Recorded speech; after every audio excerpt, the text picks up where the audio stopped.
I'm a teacher, and I got to tell you, man, we are sitting on a ticking time bomb when it comes to education in this country. I teach, first of all, I teach basic science.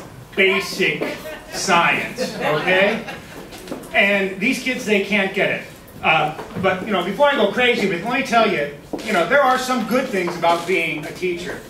All right, for instance, the other day, I was at this bar, and I saw a single lady, and I sidled up to her, and I started talking to her, and I didn't know she had a boyfriend. He was in the bathroom. And he comes out, he's upset, and he goes, "Hey man, you got a problem?" And I said, "Yeah, 2 trains leave Detroit, going opposite directions." I was able to flee in a haze of confusion. So that's like the one good thing about being a teacher. Okay, so like the bad thing is these kids, they don't get it. Look, okay, I can't teach them what happens when a solid meets a solid, okay? And that's hitting them in the head with a chair. Okay? They do not get it. And I'm not talking like the answers are just a little wrong. They are way wrong. Like, for instance, a question might be, what is photosynthesis? 17. It's like categorically wrong. It's like, it couldn't be more wrong.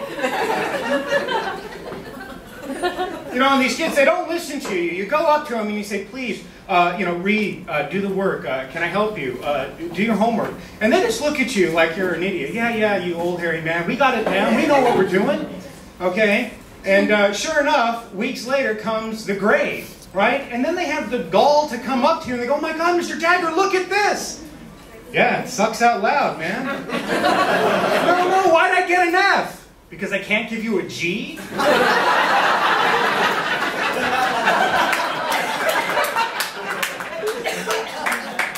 Seriously, and you know, when you meet the parents, parent conference night was about 2 weeks ago, and oh, when you meet the parents, you know, you understand. You see it. And the parents are complicit in their kids' non-education, right? I call them up, I say, "Hey, Joey, you know, he's going to fail, he's got to turn it around, or he's going to get an F." And the parent will just say, "Yeah, I know, Joey just doesn't like science." "Oh, okay then, man. Well, I hope there's an opening in doorknob somewhere." Because yeah, it's bad. And this is the truth, and I know you guys know this. The people who teach teachers how to be teachers, like the administrators and the institution that is public education, this is what they say. I shit you not. This is what they say. They say, when you ask a kid, you know, the answer to a question, and he says, "I don't know," just ask him, "Well, if you did know, what would the answer be?"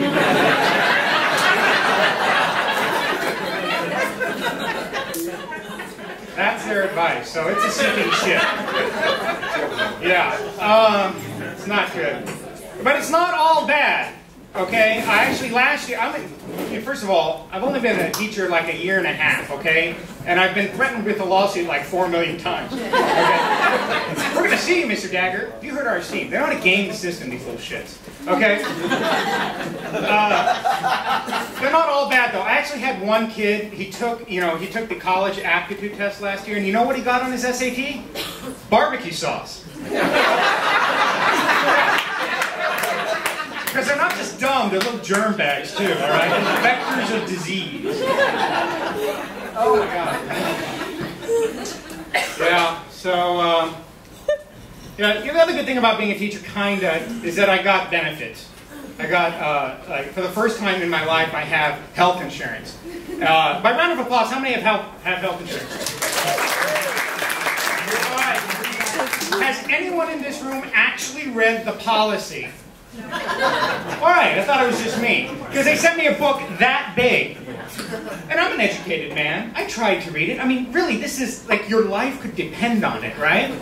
And it's that big, can't unpack the meaning. What is it? I mean, they sent me a book that big on the policy, and then they sent me another book this big entitled How to Read Your Policy. Okay, then you know you're fucked. Can't get anything out of them. So I just sort of randomly throw a dart. I get a doctor. I go to the doctor. It's clear that, you know, I haven't been to a doctor in a long while, so he's going to take a good long time giving me a checkup. And, you know, he starts telling me, "You know, you're 35 now, Mr. Dagger, and, you know, aging is a disease process. So you've got to start looking for things going wrong." I said, "All right." And as he's talking, he's getting lower and lower, and he's spending an inordinate amount of time down here. And he's asking me questions, moving around, looking around it, and he finally says to me, are you of the homosexual persuasion? Persuasion, like I was talked into it. No. So, better come out right, because I'm not gay. So I'm thinking, like, what is going on down there that these questions are coming up? And he goes, are you incontinent? I'm like, Doc, come on, I've never been in Europe. What are you kidding? He says, no, you misunderstand, Mr. Dagger. I mean, when you sneeze, do you pee? When I sneeze, do I pee? No, when I cough, I shit, okay?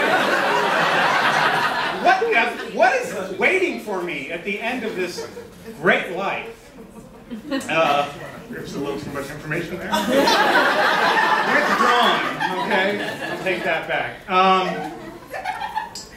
Yeah, so he says to me, he says, Mr. Dagger, it's obvious you have to lose weight. I said, yeah, I know. He said, but don't worry, it's really easy. All you have to do is prepare your own food, don't use any fats or carbs or proteins, count your calories, and go to the gym 2 hours a day, and you can lose about 1 pound a week, easy. And I'm thinking, Doc, the easiest way to lose weight is to gain altitude, okay? Because you're weightless in space.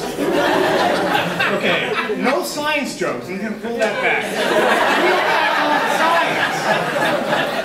Science. See, if he asks you to lose mass, that's a lot harder than weight. 1 pound a week. If I get on the space shuttle, I can lose 250 pounds in 4 minutes. So I got to lose weight. And, you know, it's not because I want to get thin or get healthy. I want to get laid. All right? And I got to tell you, you know, I had kind of a boring sex life. I mean, really rather vanilla experience, okay? That, to give you an idea, my last girlfriend, her favorite position was back to back. Not the most thrilling experience. You know, so I'm kind of on a hunt for something a little bit kinkier, not crazy, just a little bit edgier, just a little bit, you know, a little bit more chocolate in this vanilla world. And so my friend Ron, he's got a collection of porno that could, you know, stop an elephant. And he comes up to me and goes, well, here, I'll give you, here's some of my collection. Look it through. Tell me what you like. And it's full of the weirdest, oddest, most bizarre, perverted stuff you have ever seen. Right on top, as he hands me the box, right on top is chicks with dicks. Chicks with... Ron, are you gay? He's like, no, man, it's chicks with dicks. No, it's not. It's dudes with boobs. So, well, it's all on how you look at it. Yeah, penis, that's what I saw. So, oh man. So, yeah, so I went crazy, but I don't want that crazy. And so I don't know how to get a woman, really, to find what I want. So I go into Playboy, I'm looking for some pointers, right? And I read the centerfolds, and the centerfolds say, you know, turn on, sense of humor. And I'm thinking, hey, that's great. But I started to think about it. I don't hear any women say, yeah, I'd really like to fuck Carrot Top. Right, I didn't know if that was going to work. So I was reading Playboy Advisor. For those of you who do not read Playboy, the Playboy Advisor is an advice column at the beginning of the magazine. And in this, people send in letters, and they're always asking advice like, you know, how can I get my wife in a threesome? What's the easiest way to get a blowjob on the first date? Yet there's always a letter in there that says, yeah, what's the best stereo for my 2-bedroom townhouse? And, you know, I don't go to Circuit City asking for dildo advice, okay? So, yeah, the advisor, they did have some good advice. They said, look, if you're going to have sex, you got to be ready, you got to be prepared. And to be prepared, you need condoms. And I don't know about you guys, but shopping for condoms is difficult because there's an expiration date on it. All right? It's hard enough getting laid, but now I got deadlines? I shop for condoms like women shop for milk. June, July. But I was lucky, I guess you can say I was lucky. I found a woman who was a little crazier. Actually, you know, I don't know, guys, have you ever, she liked it rough in bed. You know what I'm talking about? It's just, kind of, yeah, rock my word, oh yeah. It's nice to meet you. So, she liked it rough in bed. She liked it rough in bed. And, you know, so we're getting it on, and she says, she spanked my ass. I'm like, oh, you spank your ass. Now, pull my hair. Now choke me. She doesn't want to sleep with me. She wants to sleep with the Three Stooges. It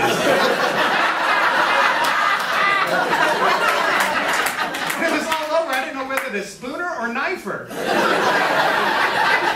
That's my time, folks. I gotta go.